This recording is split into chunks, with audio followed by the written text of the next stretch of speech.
আমার প্রকৃত আমি সত্তা অর্থাৎ পাকা আমি, এই আমি সত্তাটার মূল কোথায়, আর কাঁচা আমি বা কি, আর এটা কেন পরিত্যাগযোগ্য, এই সমস্ত বিষয়ে আজ আমরা আলোচনা করব। বন্দে পুরুষোত্তমম।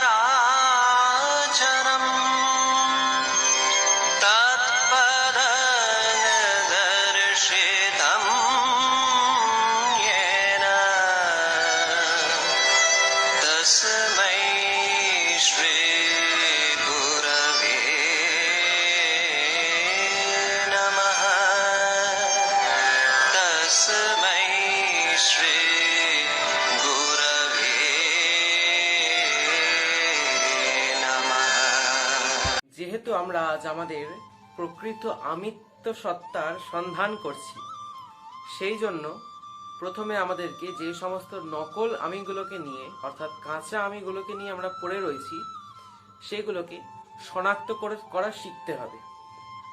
এটা আমরা কিভাবে করতে পারি? আমাদেরকে একটা জিনিস লক্ষ্য করতে হবে যে যখন কেউ বলে যে আমি অসুস্থ, তখন তার আমিত্ব সত্তাটা আবর্তিত হচ্ছে দেহকে ঘিরে।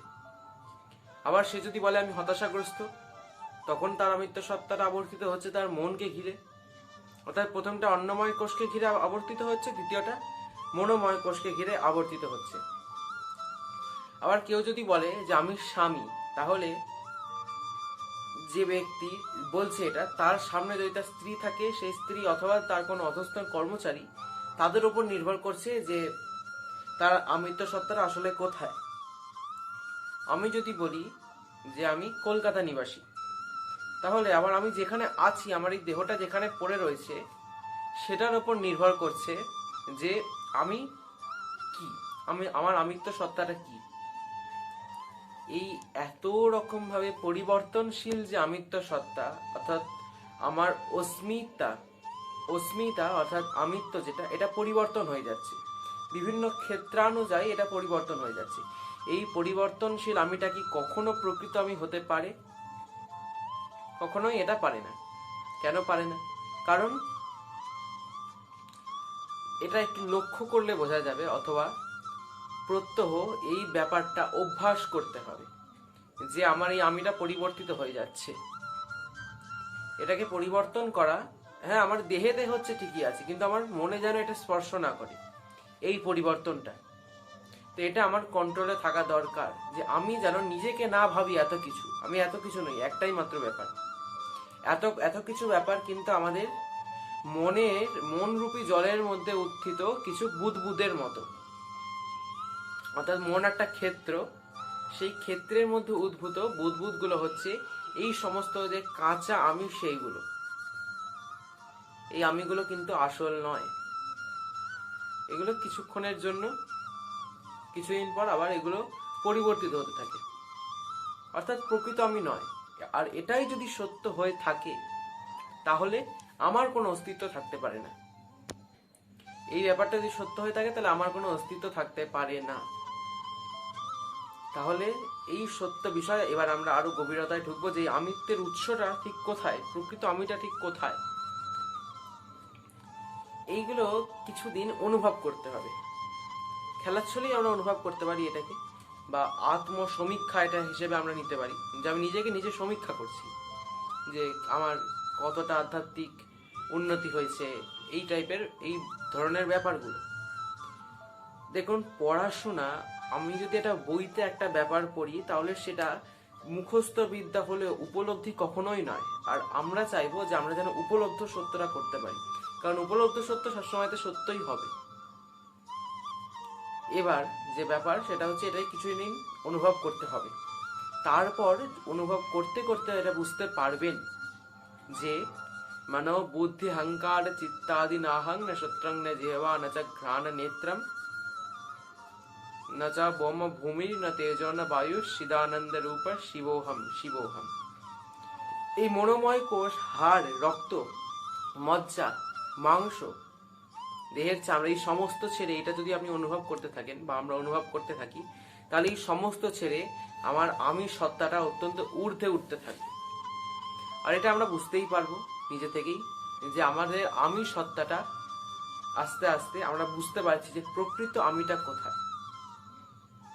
আমরা আরো গভীরতায় যাব, তাহলে আমরা ব্যাপারটা বুঝতে পারবো যে আমি কোথায় শুরু হচ্ছে।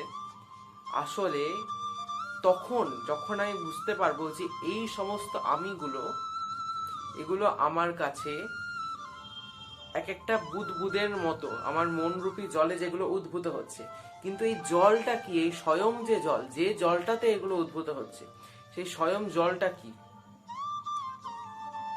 জলটা যদি মন হয়, তাহলে মনের কোন রকম এক্সট্রা বৈশিষ্ট্য ছাড়া, যেগুলো জড়জগতে এসে সেগুলো সংযুক্ত হয়েছে, সেই সমস্ত বৈশিষ্ট্য ছাড়া যদি হয়, তাহলে মন একটা দর্পণ হয়ে উঠবে রীতিমতো, যেটা ঠিক আমাকেই প্রতিফলিত করবে। তখন আমি বুঝতে পারবো যে আমি প্রকৃতই কি। তখন মনে অন্য কিছু প্রতিফলিত হবে না, আমি স্বয়ং এটাতে প্রতিফলিত হতে থাকবো। এটাতে বোঝা যাবে এই ব্যাপারটা। সেই জন্য এই জলটা আমরা দেখবো যেটা কি, তখন আমরা বুঝতে পারবো যে মন বুদ্ধি কিছুই আমরা নই। এবার তাহলে কি, যদি এগুলো না হই তাহলে কি? এবার আমরা আস্তে আস্তে ঢুকে যাচ্ছি তুরীয় অবস্থায়। তুরীয় অবস্থা মানে কি, যেটাকে মুখে বলা যায় না, এমন একটা অবস্থায় ঢুকে যাচ্ছি। তবু আমরা কিছুটা বলার চেষ্টা করব। এখানে আবার দুরকম মতামতের দুটো দ্বন্দ্ব, যে অবস্থায় আমরা এই সমস্ত অনুভব করার পর এসে পৌঁছলাম, এই অবস্থায় দুটো দ্বন্দ্ব। সেটা হচ্ছে কি, সোহং দাসহং, আমি কি স্বয়ং ভগবান নাকি আমি ভগবানের দাস? আমাদের চোখের সামনে একটা পর্দা রয়েছে, সেটা হচ্ছে মায়ার পর্দা। আমরা ভ্রম করছি যে আমাদের বন্ধন হয়েছে বা আমাদের মুক্তি হবে। আসলে জীবাত্মার কোনো কালেই বন্ধন হয় না, এটা একটা ভ্রম। এটা একটা ভ্রম মাত্র। এই ভ্রমটার ফলেই এটা একটা কাল্পনিক দড়ি তৈরি হয়ে যায়, যে দড়িটা আমাদেরকে বেঁধে ফেলছে এই জড়জাগতিক মায়া মোহের মধ্যে। এবার এই ভ্রমটা কাটানোর জন্য এই সমস্ত অনুশীলনগুলি করতে হবে। এবার এই যে সোহাং আর দাস আহাং, এই দুটোর মধ্যে কোনটাকে আমরা ধরে নেব? প্রথমে আমরা দেখবো যে গুরুদেব শ্রী ঠাকুর অনুকূল চন্দ্র এই বিষয়ে কি বলছেন। তিনি বলেছেন যে যারা শিবোহাম বলে তারা অনেকটা গেজেলদের মতো, যারা গাঁজা খায়। আবার যারা জীব নিত্য কৃষ্ণদাস এই ব্যাপারটা যারা বলে, তাদের মনে হয় যেন মদ খেয়েছে। তার মাতাল হওয়ার পক্ষে আমরা জানি যে গেজেলদের থেকে মাতালরাই শ্রেষ্ঠ, মানে যারা মদ খাচ্ছে তারা গেজেলদের থেকে শ্রেষ্ঠ মাতাল হওয়ার ব্যাপারে। এই ব্যাপারটাকে শ্রী শ্রী ঠাকুর বৈষ্ণবদের প্রশংসাই করেছেন। কিন্তু তা বলে তিনি কিন্তু এটাও বলেছেন সমস্ত মতেই এক একটা পথ রয়েছে, যত মত তত একই পথ। ঠাকুর এটাও স্বয়ং বলেছেন। সেই জন্য আমরা দেখবো যে দুটোরই কিন্তু একটা মিলন স্থল রয়েছে। এবার এই মিলন স্থলটা কি? একটা বিরাট মহাসাগর হলো পরম ব্রহ্ম, পরমেশ্বর।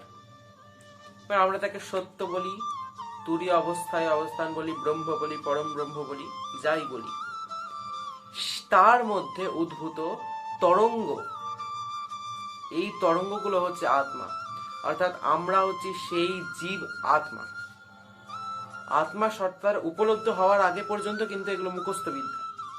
এটা যখন উপলব্ধি হয়েছে আমার, সেই জন্য তখন আমি বলছি যে আমি আত্মা। কারণ এটা উপলব্ধ সত্য, যবে হবে তবেই এটা যথার্থ সত্য। তার আগে পর্যন্ত মুখস্থ বিদ্যা।